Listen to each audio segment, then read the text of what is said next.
the primary importance for women is reproduction. Whether you want to reproduce or not, what's going to be protected the most in the female body is reproduction. So if you are constantly low grade or high grade fighting an infection, a virus, a parasite, something, if inflammation, if you're routinely eating something you know you shouldn't be, but you can't resist, like dairy or gluten, that's constantly setting off your immune system, then you're going to be sending resources to that and potentially letting the brain know, like, hey, we have an infection happening. And the brain will decrease the pulses that it sends to the ovaries. Therefore, it can be affecting the way that you make hormones like progesterone and estrogen.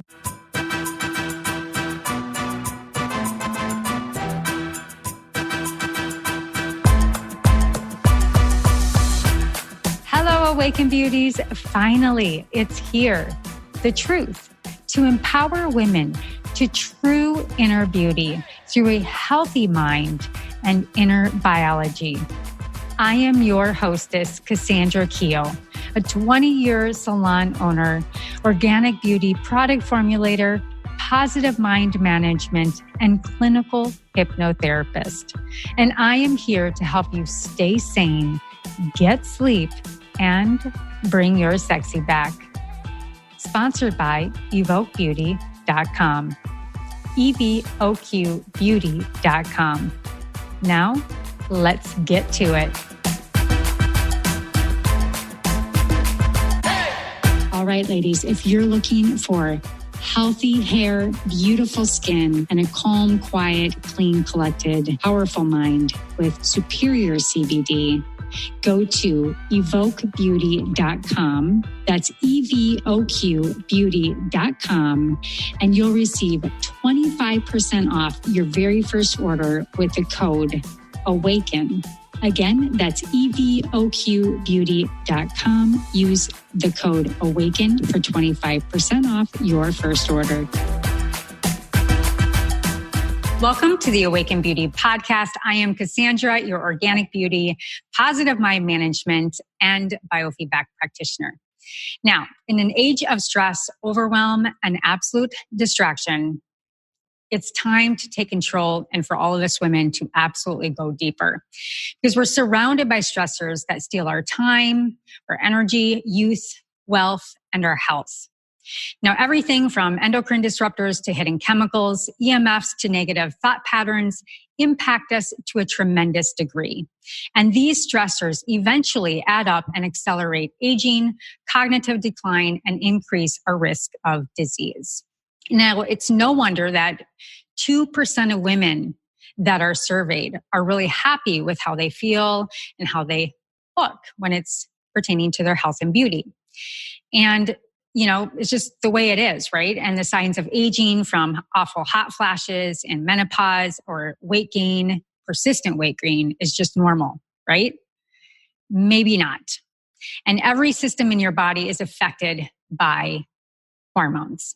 Our hormone matrix is extremely complex, which is why having a complete picture of just what's going on with them is the key to understanding how our health is and how well we are aging.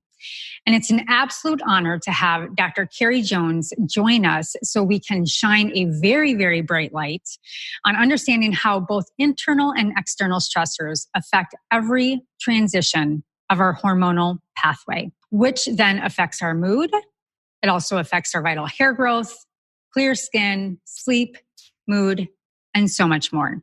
We'll also address how to test and not guess with the most comprehensive hormone test on the market today. Now, a little bit about Dr. Carrie. Dr. Carrie Jones is an internationally recognized speaker, consultant, and educator on the topic of women's health and hormones. Her education is vast, ranging from the National University of Natural Medicine to the School of Naturopathic Medicine in Portland, Oregon, where she also completed her 2-year residency in women's health, hormones, and endocrinology.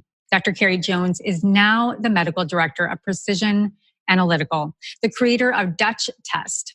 Dr. Carrie is driving force in this movement to understanding the complicated health issues of all sorts and the relation specifically to hormones. So, Carrie, I have told you I have absolutely followed you and begged you down to get onto the podcast. So thank you so much for joining us today on the Awaken Beauty podcast. How are you? Oh my gosh. And we did it. We finally, we've been talking back and forth for months. Absolutely. Here we are recording live. I love it. Yeah. So this is such a huge conversation. And, we could probably mark down 3 hours and probably do 5 episodes, but just kind of really wanted to set the baseline on hormonal health because I would say it's a big land of confusion. There's also a lot of fear around it for women, especially when we talk about estrogen or breast cancer, or how to test and all of these complex things, and you have a really good foundation in functional medicine. And in my life, really truly changed. And I haven't told you this, but I was going to go back to school for functional medicine. And I don't know if you know Dr. Rob Rakowski. No, I don't. Okay. Dr. Rob is, he's one high educator in functional medicine world. And I remember sitting in a course with him and talking about actually his vaccinations, which really didn't have anything to do with the beauty industry. And I was his hairstylist at the time.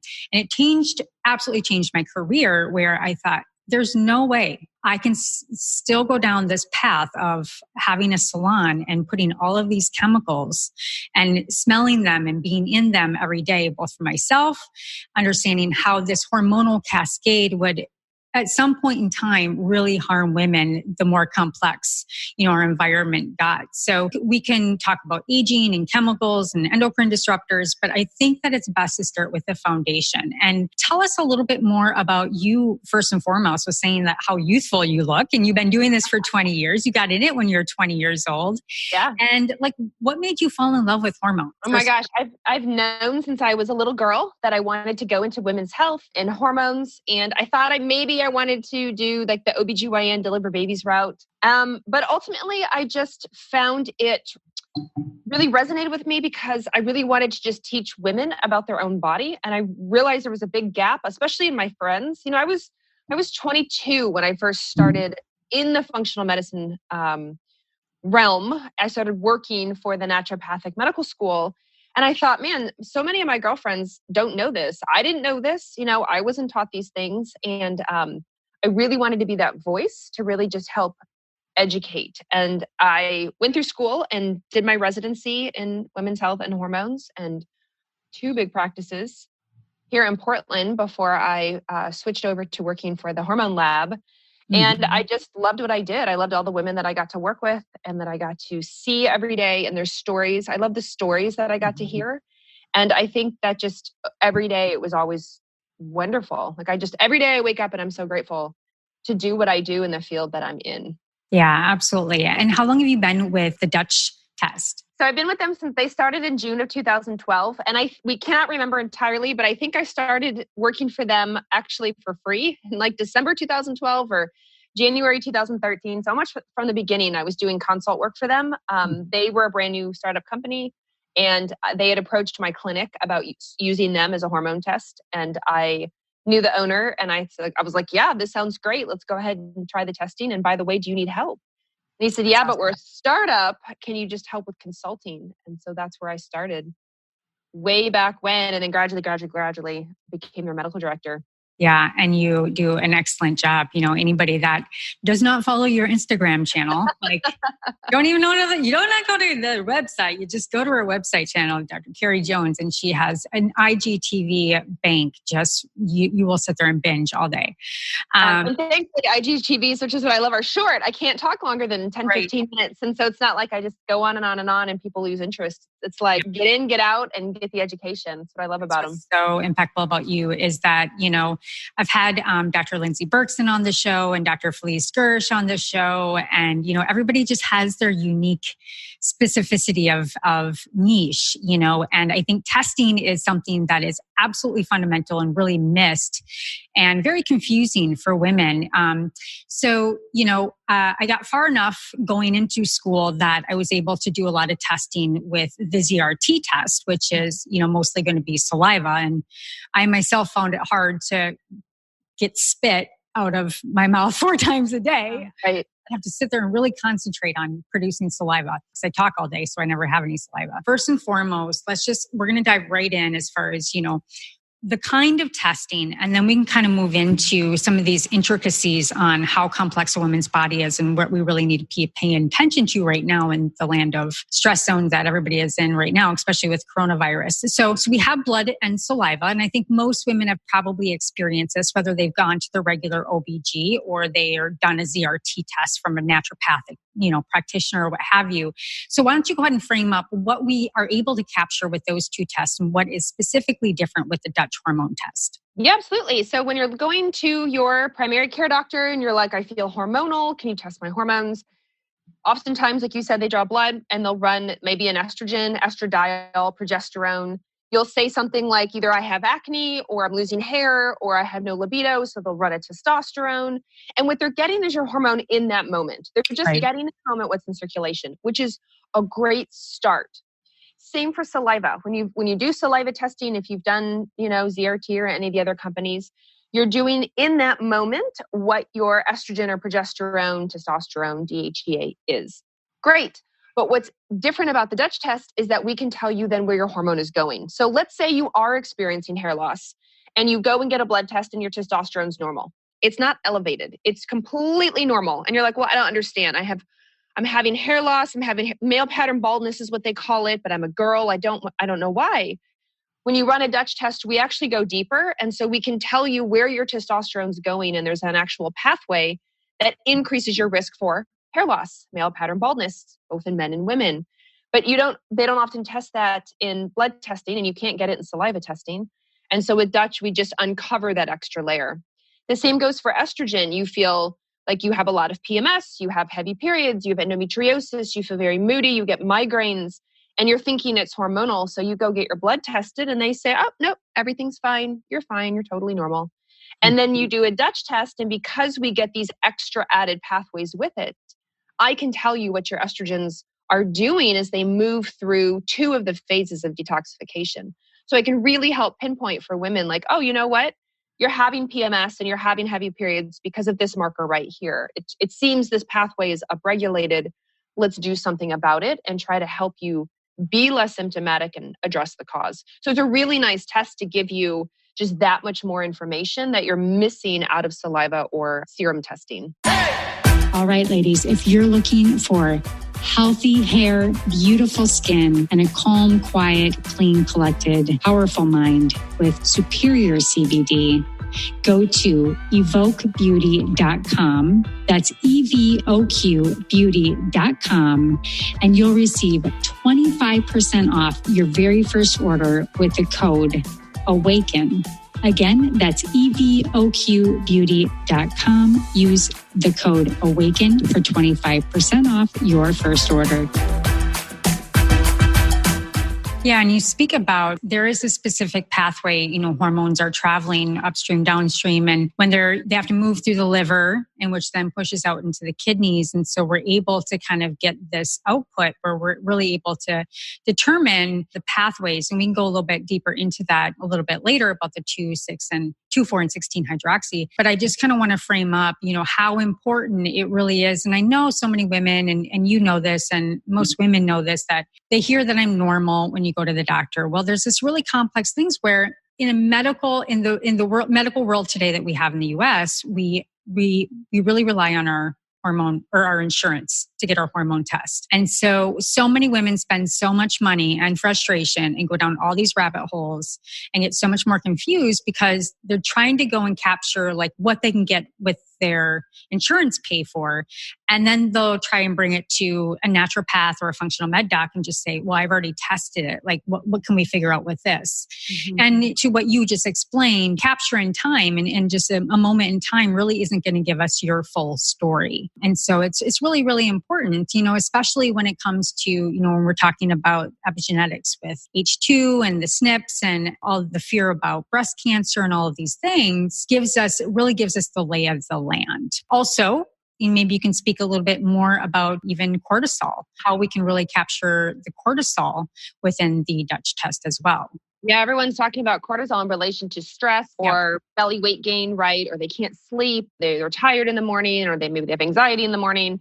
And all of that can be related around cortisol. So with cortisol, it follows a pattern in your day. It's supposed to be elevated in the morning, that's normal, and then gradually falls through the day until it's nice and low so your melatonin can come out. So your cortisol is like the sun and your melatonin is like the moon. Yep. So when it comes to testing, though, nobody wants to get their blood drawn. Nobody has the time to go to a lab to get their blood drawn 4 or 5 times during the day, spread throughout to get a pattern. The other problem is in blood testing, you're only getting one big bulk number. You're not getting what's actually free and available when it comes to your cortisol. And it's the free hormone that's literally free. It's free to bind. It's free to do things in the body. It turns things on. It turns things off, which is great.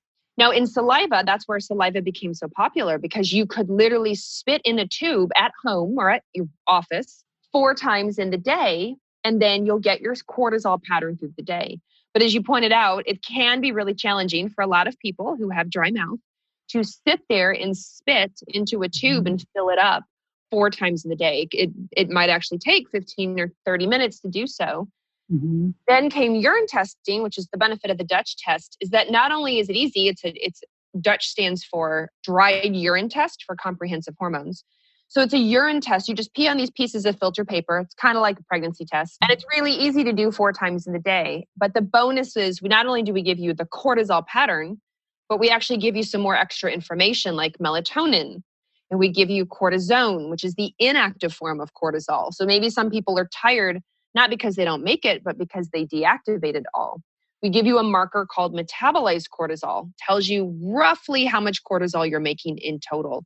So we just give you, because it's urine testing, we give you just a little extra information that's really, really helpful when you're trying to figure out, why am I tired? Or why can't I sleep? Or why can't I lose weight? Or why am I losing hair? Why am I stressed out?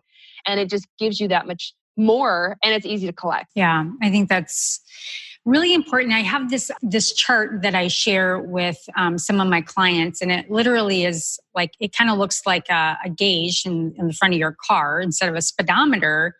It really displays how we need stress in our life. And so we've got, the low to the normal to the high. And I think we can really easily, tag adrenal fatigue because it's like this hot term, and really what is adrenal fatigue? And then I'm really tired all the time. And so everybody thinks that they have adrenal fatigue, but it's very much more complex than that. So I kind of want to create the visual for individuals of when we're testing cortisol and then cortisone within the test, and how you can kind of extrapolate, kind of where people are at in that journey as far as fatigue. Far left, just being low, depressed, can't get out of bed, to normal, to high, wired and fired up, and, just this high state. So maybe you can kind of explain a little bit about the process the body goes through when it ends up at that low and fatigued and just absolutely done, and what stage that's at. Yeah. So the body gets all of its information about stress and the stress response, and it sends it to the brain. And then the brain tells the adrenal glands, hey, make cortisol. Like there's stress going on, or there's, inside the body or outside the body, there's infection, there's inflammation, there's blood sugar issues. She's dehydrated. She's watching the news. It could be all sorts of things, right? That trigger this response.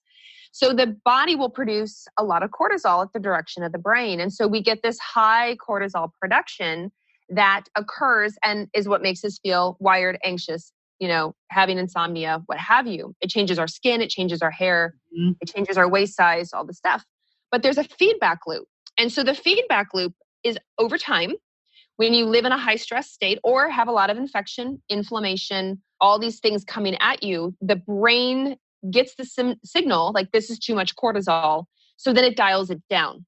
Mm-hmm. So now instead of making all this extra cortisol, it barely puts it out at all. And so now on your chart, you fall into the low end because the brain is like, whoa, this is too much. Girl, this is too much. And pushes it down. And so then we go from a wired state to a tired, depleted state because the brain is trying to protect us. Now, there are things that can suppress our cortisol. Steroids are a good example. Now, I do like the illegal steroids for sure. But think about this time of year or springtime for a lot of people. They're on steroid nasal sprays, right? Yep. They're on steroid inhalers this time of year.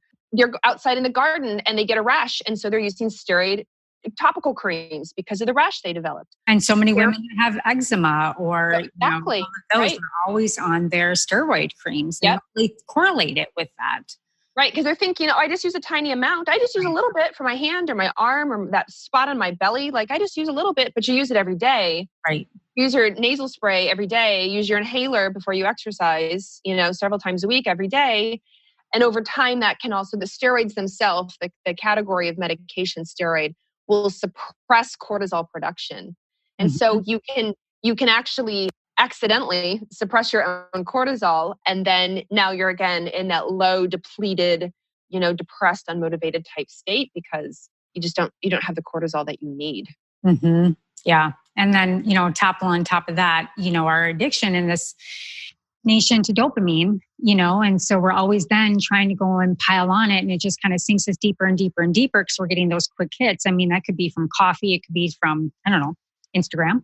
Yeah. It's anything, shopping, over-exercising. I mean, you name it. But, then we're constantly on this hunt of how can we feel better, which then turns into an emotional and then a psycho-emotional issue. And then, our relationship with our emotions and all of those pieces kind of come into play. So it really is a downward spiral. So I really like with the Dutch test that you can really clearly define, kind of where in that sphere you really are and what's being suppressed and where that's at.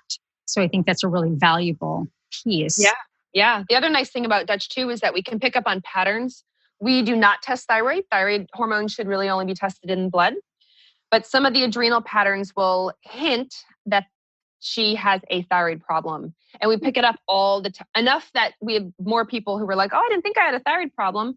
And because of the Dutch results, I went and got a blood test for thyroid. It turns out I have a thyroid problem. Or maybe they're on thyroid medication and it's not enough, And so we tend to see these patterns as well that can give just more information to women who are really struggling. Yeah, let's halt there for a second. So, just like everybody thinks they have adrenal fatigue because we're tired, everybody has a thyroid issue. Specifically in my chair, I mean, there's such an epidemic of hair loss. I cannot even tell you. And I specialize in hair loss, and everybody thinks they have a thyroid issue, which could be many things, low grade infection, et cetera, et cetera. But what happens within the blood test with the thyroid? Is that because we're able to capture the T3, T4, the conversion just in the blood and we can't do that in the urine because it's more of a metabolic issue? So there is a company that is looking, I believe, at T3, and I forget what other marker, but the gold standard is in the blood. Because we run, just like you said, so TSH, thyroid stimulating hormone, we run T4 and T3, we run the antibodies to make sure that see if you have Hashimoto's or Graves'. And so everything is predominantly just out in the blood. Yep. Okay. It's not in the urine. Good. That's great. It's just good for women to know. That's why it's important to have a professional run the right tests at the right times for specifically putting these puzzle pieces together because it can be very complex and your age and all of that. One question I had, and it kind of brought it up when you said, relating to the cortisone and cortisol is, there's this surge of information from retroviruses, our friends over at Cellcore Biosciences. I do a lot of detoxing with my clients with their protocols. And it really has shined a light for me on how many people have these low-grade viruses or persistent parasites that keep the immune system down, that keep our bodies down. And it has also a direct correlation with our hormones, specifically with the microbiome and blood-brain barrier and kind of how that all gets mixed into it. Could you speak a little bit about hormones, infection, low-grade infection, mold, parasites, kind of how that plays into the hormone story? So if you think about it, if you are constantly, let me back up. So you mentioned Dr. Felice Gersh earlier, and Dr. Gersh had said at a conference, and I love this, the primary importance for women is reproduction. Whether you want to reproduce or not, that's not what she's saying, but what she's saying is what's going to be protected the most in the female body is reproduction. Yep. So if you are constantly low grade or high grade fighting an infection, a virus, a parasite, something, if inflammation, if you're routinely eating something you shouldn't be, but you can't resist, like dairy or gluten, that's constantly setting off your immune system, then you're going to be sending resources to that and potentially letting the brain know, like, hey, we have an infection happening. And the brain will decrease the pulses that it sends to the ovaries, therefore it can be affecting the way that you make hormones like progesterone and estrogen. And of course, it's going to affect cortisol over time. Whereas initially in your infection, their cortisol was higher to help you combat the infection and deal with the inflammation. And then over time, though, it is exhausting to the entire HPA system, your hypothalamic pituitary adrenal system, and the brain starts to decrease the cortisol production, and you get sort of a cortisol, like a numbing at some of these tissues. It's kind of like when your kid is trying to get your attention and they're calling your name over and over and over again, and you just tune them out. You're just like, I can't handle this right now. Like after a while, when cortisol is constantly binding to receptors in some of these tissues, the same thing can happen. The receptors just sort of suck themselves into the cell, and they're like, I'm not listening, la la la la, I'm not listening. Yeah, and so cortisol can't help. And so these chronic low-grade infections are very prevalent, and can be really serious for a lot of people. It's amazing, the outcomes. Yeah, it's very hidden. I mean, it's very, very, very hidden. And, I always tell my clients, it's very hard to deal with a hormone issue when your body is constantly under attack with these low-grade infections, whatever that may be coming from. And, how many people work in offices that are filled with mold, or schools that are filled with mold, and your livelihood is dependent on it. You have to go to work. My previous salon, I moved out into this beautiful space because I directly was affected by mold and black mold for 4 years. I lived above the salon and then downstairs in the salon. My whole body shut down. I lost all my iron depletion, and I had, nothing left. And I was doing everything I could. I was detoxing, I was sauning and all of that. But unless you remove the stressor, the body cannot heal or start to bring in kind of what you're saying with HPA, the pulsing of the hormones. It can't get back into production unless that is fully removed. And so I find that there's things like the Dutch test, and finding a good practitioner is to kind of get your baseline and make sure those aren't pieces of the puzzle that are inhibiting you from becoming your best self and best health, really. So thank you for sharing that. I think that's just really something that is really, the retroviruses are really becoming well known today. And then add in 5G and the electromagnetic smog. Maybe you want to say a little bit about, the bioenergetics and how that affects our hormones. With the 5G, obviously, I think a lot more is going to come out with this. Mm-hmm. But even when you just look at the animal studies of 5G, the effect of cell phone use and EMF with rats in particular, it affects especially their cortisol, right? It affects their hormone production. Yeah. There's studies that when you have a cell phone and you're holding it up to your ear, they'll use cow brains, and it will heat up that side of the cow brain. I mean, the cell phone company itself has right in their package insert not to hold your cell phone up against your ear. You're supposed to keep some distance, because even they know that it can be a really big problem. For men and testosterone. Oh my God. Carrying it in your pocket. You're just zapping your sperm goodbye. Yep, 100%. When they're like resting their computers, one, the heat, but two, even most, when they're on the internet and, they're getting all that pinging coupled with the heat, like who knows what it's doing. And so many people sleep with their phone next to their head, because it's their alarm clock in the morning. It's the last thing they look at and the first thing they grab in the morning. So I'm always like, turn it into airplane mode, like off the Wi-Fi, or even just turn your Wi-Fi off in your house. Yep. Get a timer and then turn it back on again, because it can really impact, our sleep patterns, our circadian patterns, our hormone patterns. And it's a huge problem. Yeah. We're recording this, because we're hanging out. I'm not in my pajamas, but you may be. But you're not. You look so beautiful. You always do. I have yoga pants on. Not yet pajamas, but I do have yoga pants on. I just ordered the Faraday, the black bag, and so, Sauna Space has the Faraday sauna, and then they have these black bags, and, the coronavirus, obviously there's all these news sites, and I am a little bit of a conspiracy theorist. And so I ordered the bag because, if I'm gonna be driving around, I don't want that, I don't want people following me. Not only at night do I want to I do biofeedback through my phone at night. And so I can still do that, but I want to take out the emittance of the 5G from the phone. So there are tools out there to help us now. I know Dr. Mercola has, basically said my second half or my third half or 16th half of my end of my career will be donated to 5G. Yeah. So, it's a big issue, and It's a huge issue. So much so that the rapper Snoop, yes, Snoop posted, he posted on Instagram today on his story, on IGTV, and he was like, I keep getting asked if what's going on is due to 5G. He goes, I don't know I don't know much about 5G. He goes, I have 4G. Should I upgrade? Like, tell me. That's what he posted today on Instagram. And all these people just flooded him with like, don't do it. Don't do it. It's amazing. Even Snoop is getting, like, you wouldn't think, but yay, Snoop. Yeah, we just walk around life thinking that, they're doing the best to protect us. Not so much. No, not even a little bit, unfortunately.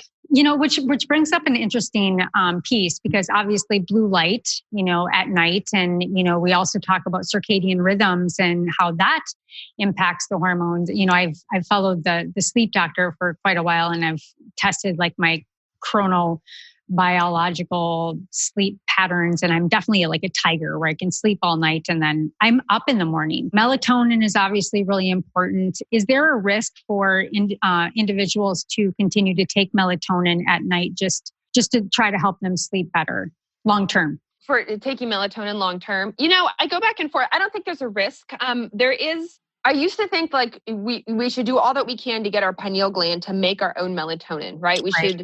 We should cut out the blue light, because in our eyes we have melanopsin in our retina that detect the blue-green shade that comes at us, and that blue-green shade will shut down melatonin. So when you wake up in the morning and you get full spectrum light, a majority of it is in the blue-green shade, and so believe it or not, and so our melatonin production goes down, which is normal. We're supposed to get out of bed, not go to bed in the morning.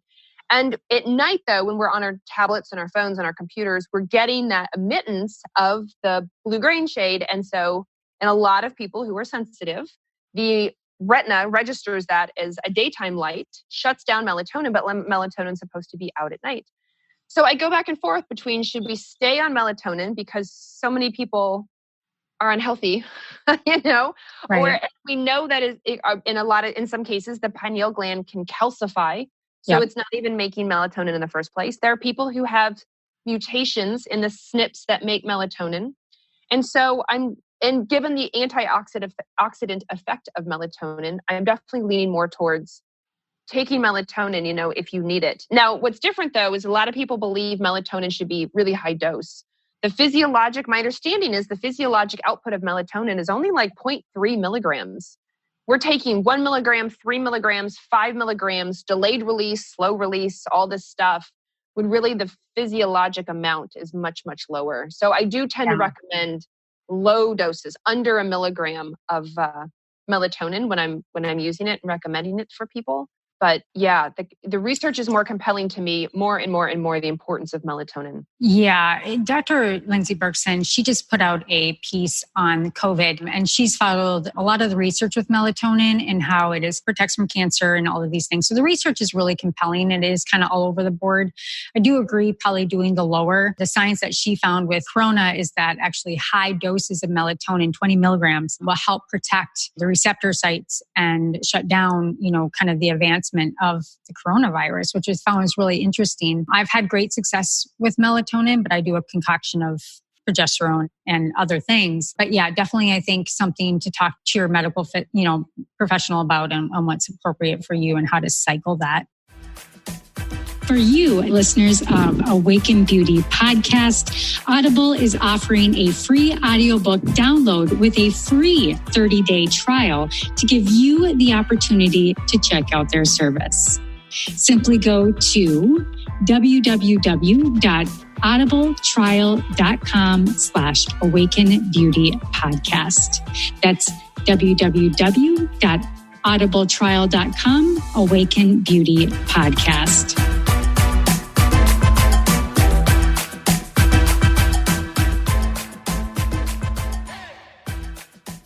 Maybe we can get into the car and go through the cortisone awakening response. Because for me personally, like even with my chronotype, I can go to bed at 1 o'clock in the morning and I can wake up at 6:30 or 7 or 7:30 and I'm wide awake. Like once the light hits my eyes, like I'm good. Like I've never in my life had that response of like, oh, I'm so tired, I want to go back to bed. And that's probably just like I'm an overdriver, so that's just part of my makeup. Right. But maybe you can explain a little bit about, how to recognize if you have this issue? Issues.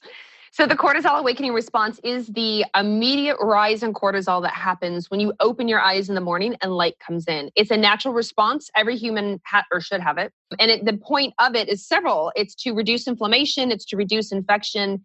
It's to reduce your pain levels. It's to manage your blood sugar because you've been fasting all night long.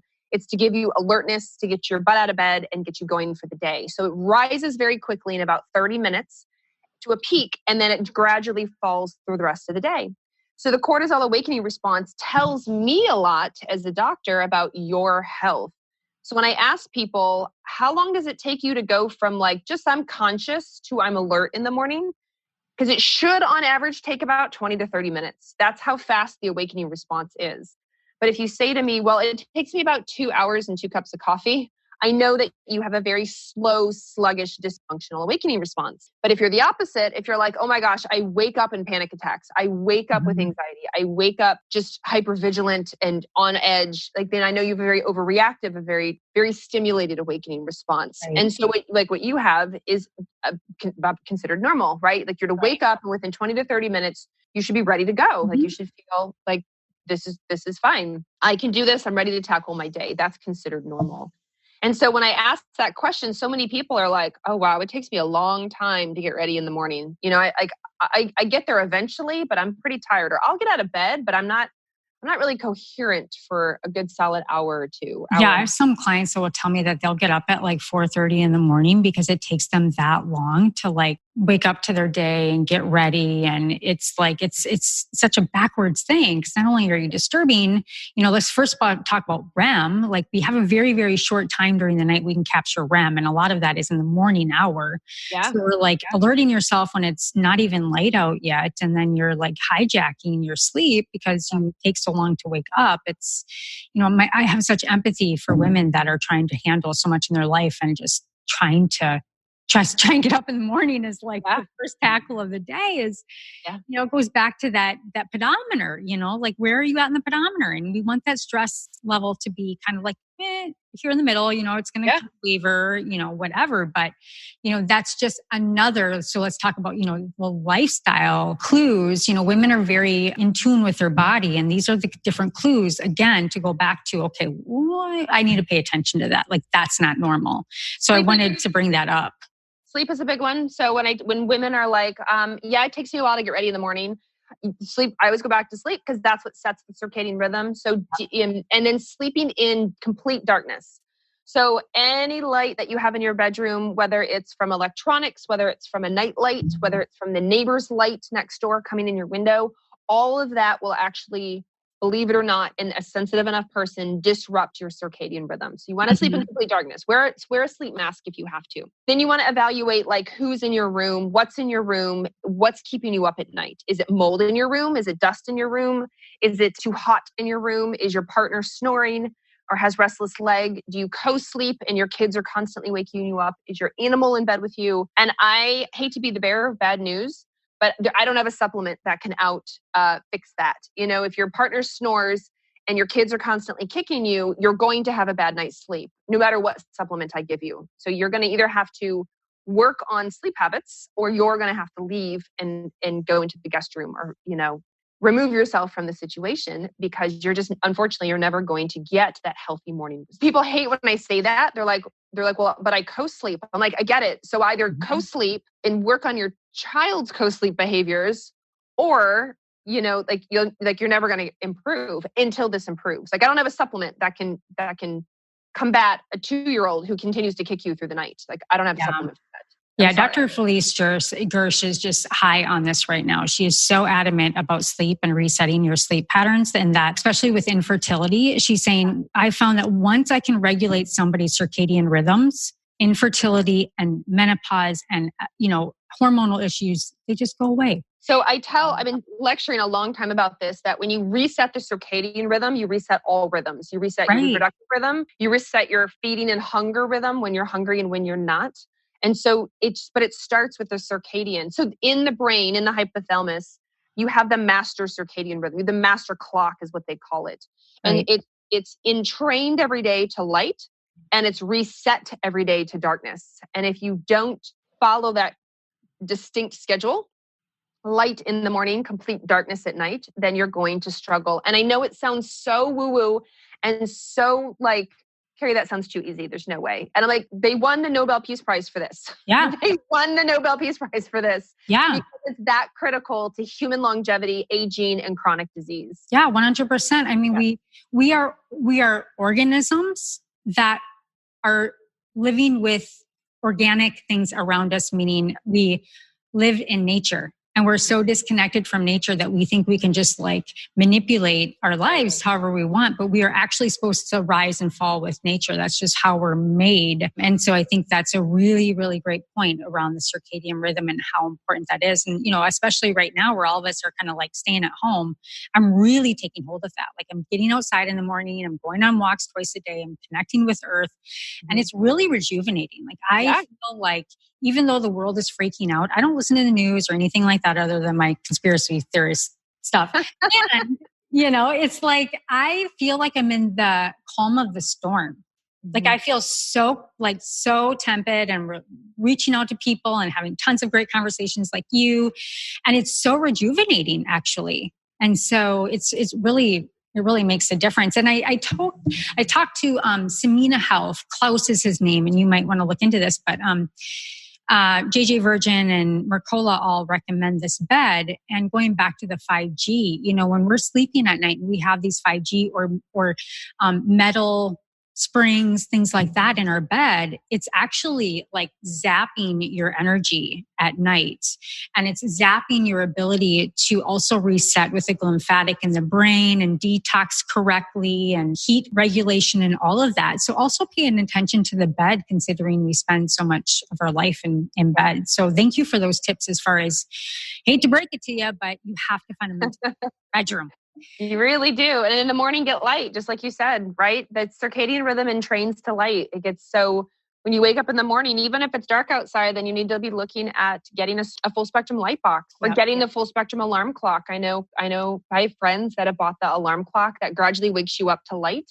And they said it's made over a couple weeks, it's made a world of difference for them. I have a light box in the morning that I turn on if it's I live in the Northwest, Pacific Northwest. And so it's, in the winter, it's gloomy and it's rainy and it's dark. And mine's on my kitchen counter and I turn it on when I come down in the morning to make my tea and have it on for a good solid 15, 20, 30 minutes. That's awesome. And then when it's nice out, then I'm outside with my dog, for a couple minutes first thing, because I know the difference it makes.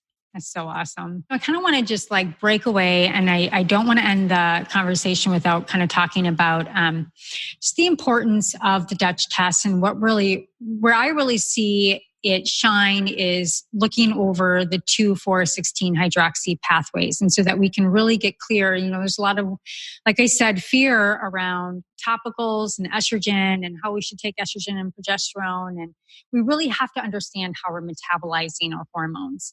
Right. And so Dutch does such a service to women on being able to show those pathways and how they shift over time. And let me tell you, women, you are never too young to get a baseline of your hormones. And the younger that you do, the more advantage you'll have. Because when you get to my age, 40, and then you're getting older, you're like, God damn it, why didn't I start this earlier? Because you could have, especially for women that want to have kids, get a snapshot of what your hormones look like when they're regular, if they are regular in your 20s, and then track that. So talk a little bit about the 2,4,16 pathways and how we can look at that prospectively and relate that back to our hormone health. Yeah, absolutely. So estrogen goes through 3 phases of detoxification. So I always equate it to the analogy of a clawfoot bathtub. So the phase 1 is the water coming into your bathtub. The phase 2 is the drain of your bathtub. And phase 3 is the sewer line out of your house. So in your body, it's phase 1 in the liver, phase 2 in the liver, and then out to your intestines. And of course, out when you poop it out. So phase 1 is where you're an estrogen, and then you go through phase 1 and you have 3 options. You can become a 2-OH, which is known as hydroxy, 4-OH, or 16-OH. And the 2-hydroxy is the less carcinogenic. That's the pathway that we want to head down in our 3 phases. The 4-hydroxy is considered more carcinogenic. So we want to minimize that pathway as much as possible. The 16 pathway, the 16-hydroxy, is considered proliferative. So it's good for bones, but it's really estrogenic. So it can cause PMS and heavy periods and clots and fibroids and worsen endometriosis and make tender, heavy breasts, and it can make breast cancer grow if you have it. So we have to be careful with the 16 pathway. So with the 16 pathway, I'm sorry to interrupt you because I have a question. Bad for breasts, good for bones. Is it because it's like producing osteoclast and producing more bone production, or why is it good for bones? Supportive and stimulating because of the estrogenic activity in it. We know estrogen is good for bones because of the estrogen activity in it. It binds to the estrogen receptors in the bone. Yeah. Okay. Thank you. Yep. So with that, for women, what I say is that we want to favor that 2 pathway. Now, I will warn you, I talk about it as phase 1, 2, 3, but we always address it as 3, 2, 1. It's just like in my clawfoot bathtub analogy. You want the sewer line open, then you want the drain open, then you want the water pure, right? So it's the same thing. You want your gut health dialed in. You want what you're eating, you're going to be pooping every day. You want lots of fiber, lots of greens, right? Lots of colorful vegetables. And then you want to make sure that the drain is known as COMT or COMT. That's a SNP, a gene that makes an enzyme.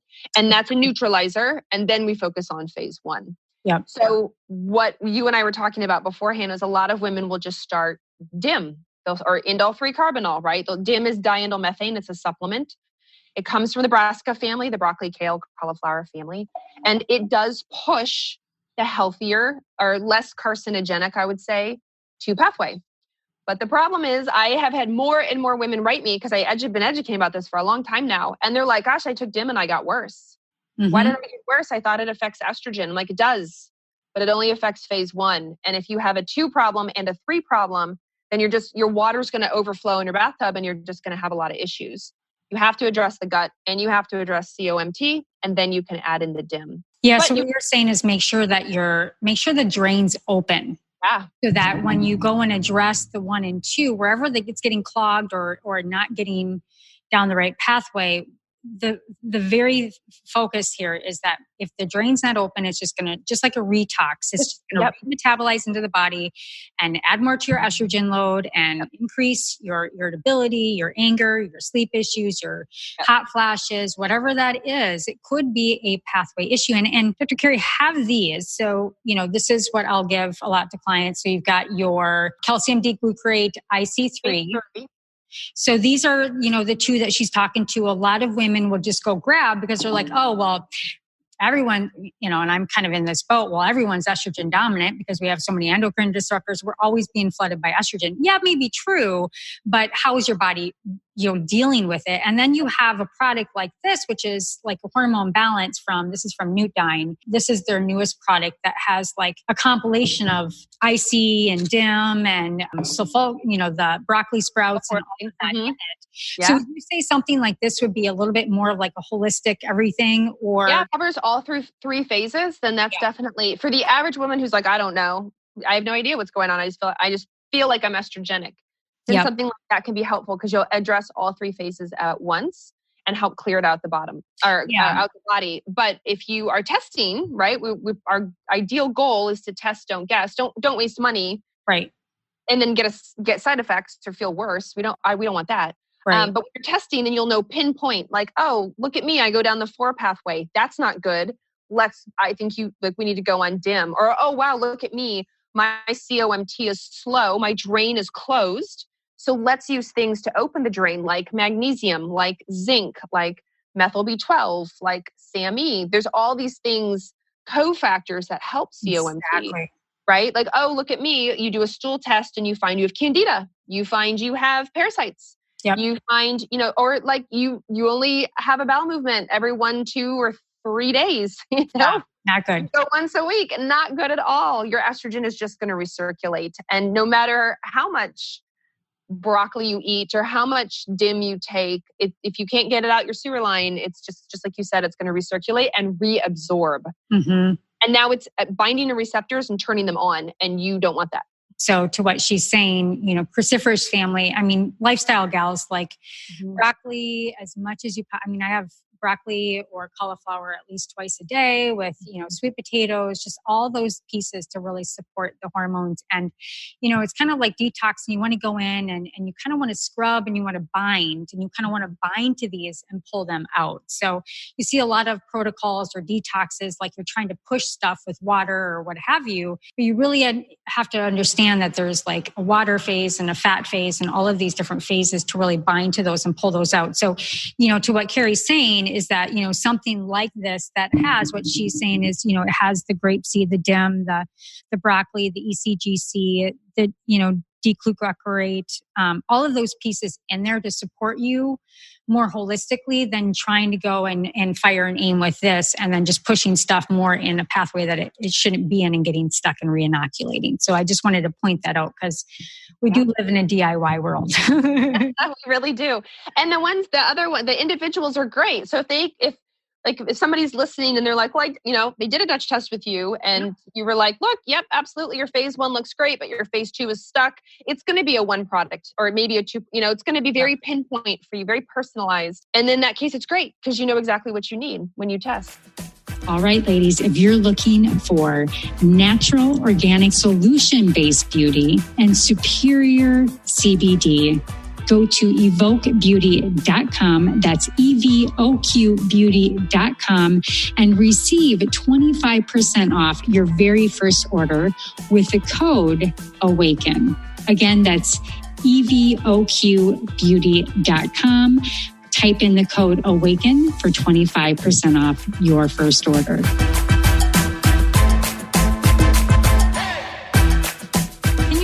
Real quick about calcium D-glucarate and how it kind of unties the box and I think your explanation on that is great. Great analogy. So when estrogen is coming into the intestines, it's bound up. And so my analogy is it's in a box with a lid on it and a bow.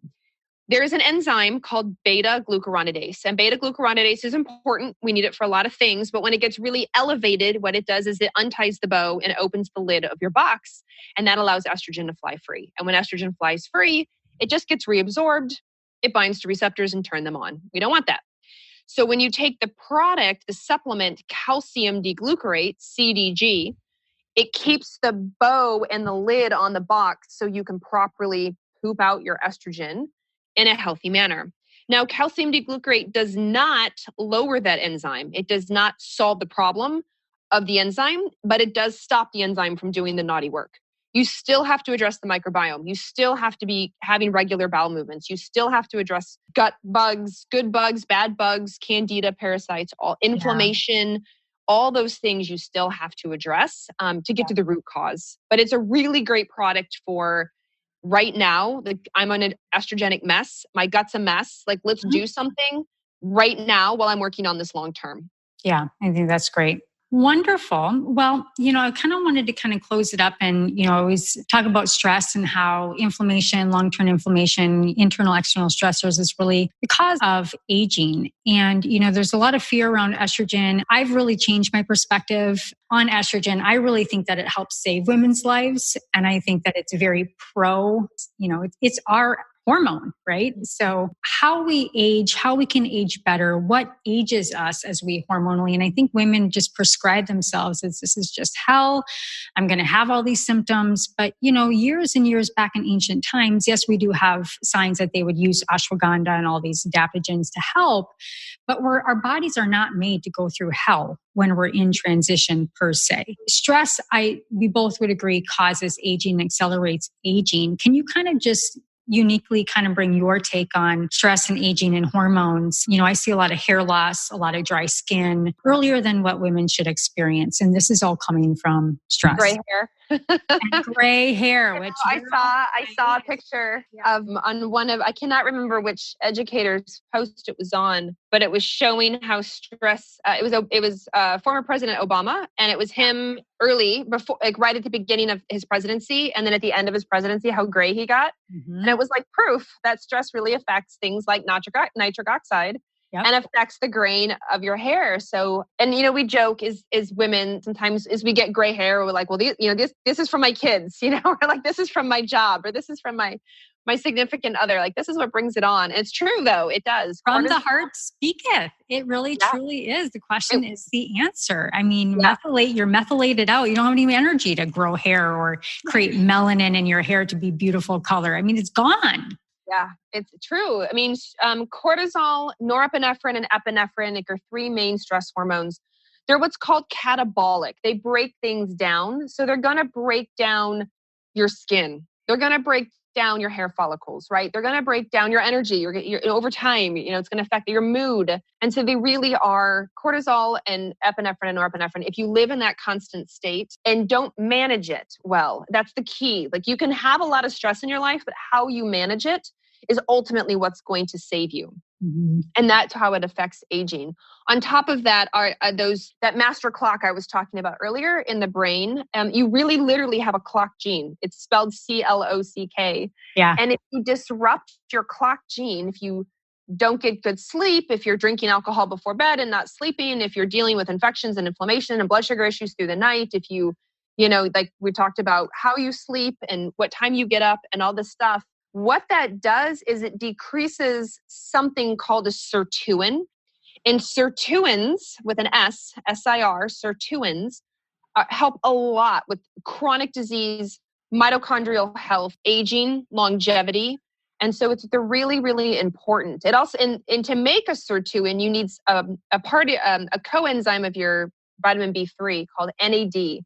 And NAD is really important for mitochondria. And so now we're looking again at cellular aging. Mm-hmm. And so it all ties back to your sleep-wake cycle, your light-dark cycle, and how you handle stress. Yeah. We can't eliminate all stress ever, but how we handle it, what we do to let go, right? To take care of ourselves and our family is what registers with the body. Yeah. And so we'll end on lifestyle. It really comes back to lifestyle. It's oxytocin is nothing new, but even like going back to studies and relating it to telomerase and the chromosome and how communities that are really in community or people that are in relationship and actually present with each other, we increase our oxytocin and neurotransmitters, which is related to our hormones and everything that you were just talking to. It doesn't necessarily, I don't know if it really lengthens your telomeres, but it doesn't allow them to shorten as fast. So, aging really is about feeling great as we enter this second stage of life where we want to move from success to significance, and we want to feel great, and we want to give back, and we want to be present.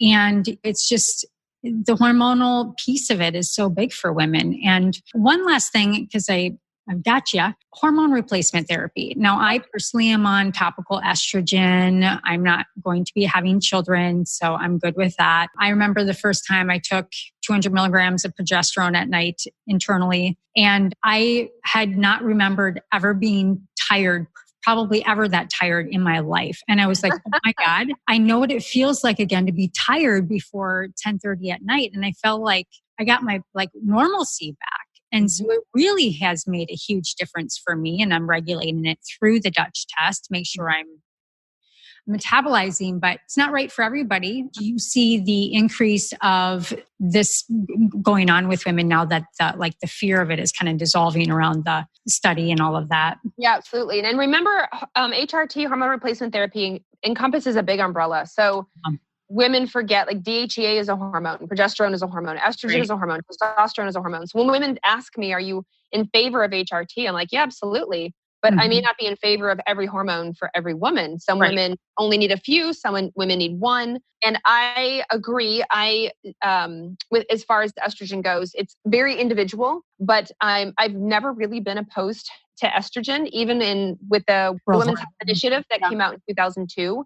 And subsequently, the sheer amount of research that has come out saying like, well, that was a pretty faulty study. Wow, a lot has actually been contraindicated since then. Mm-hmm. I'm still careful. I'm not cavalier with estrogen at all. I don't want women to say that. And it's not for everyone, but estrogen does so much in the body from, you may never get breast cancer, but the number one killer of women is heart disease. And estrogen can be really protective against heart disease. And you may never get breast cancer, but God forbid, I don't think you want Alzheimer's. And estrogen might be really helpful at part of the prevention of Alzheimer's.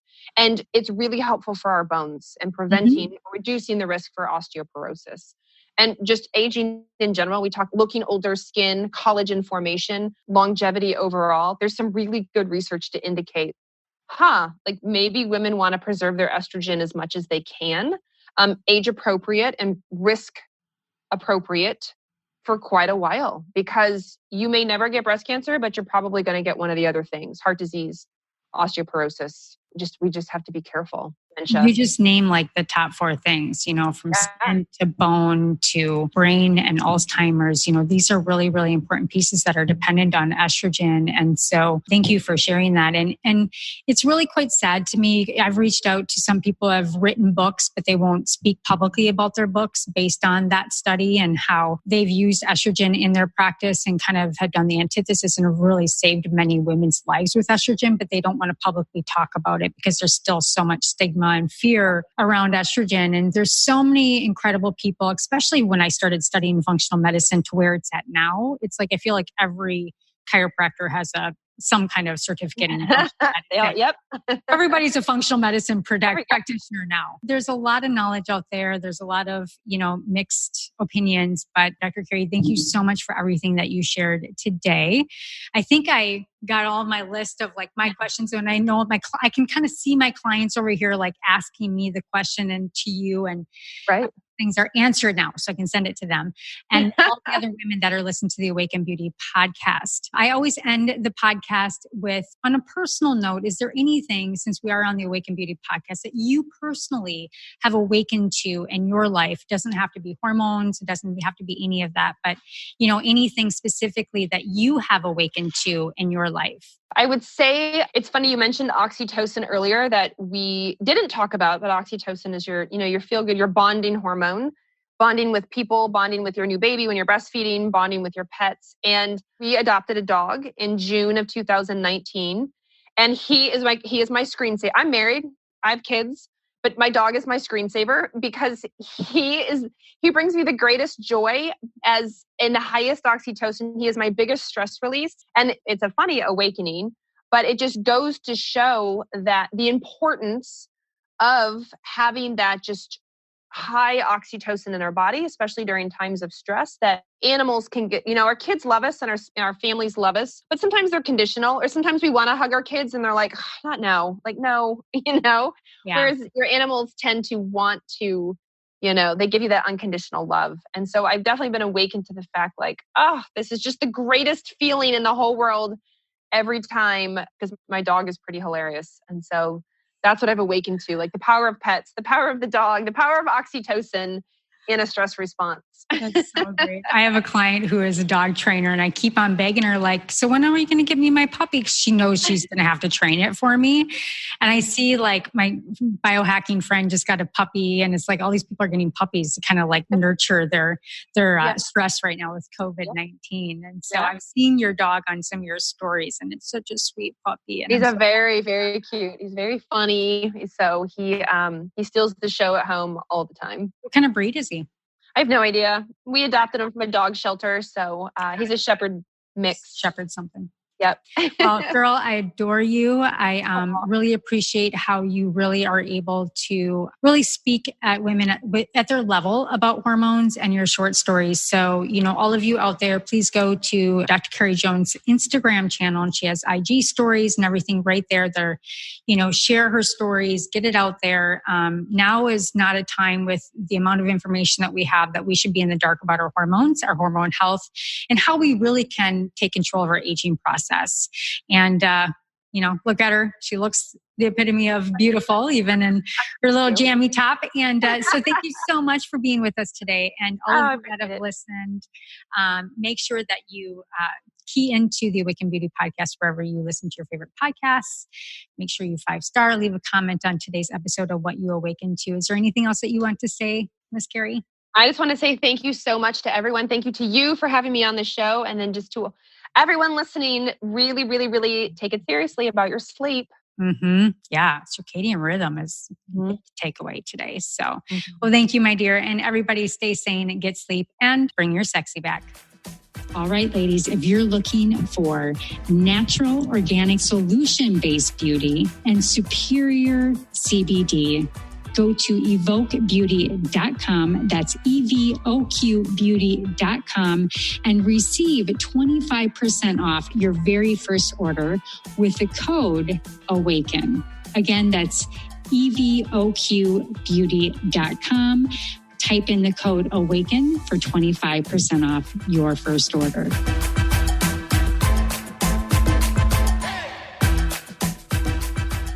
Well, hello, Awaken Beauty. Thank you so much for joining the show today. Were you inspired? Please leave a comment or your own personal aha moment so others can capture exactly what you did. Also, please like and subscribe wherever you listen to your favorite podcasts.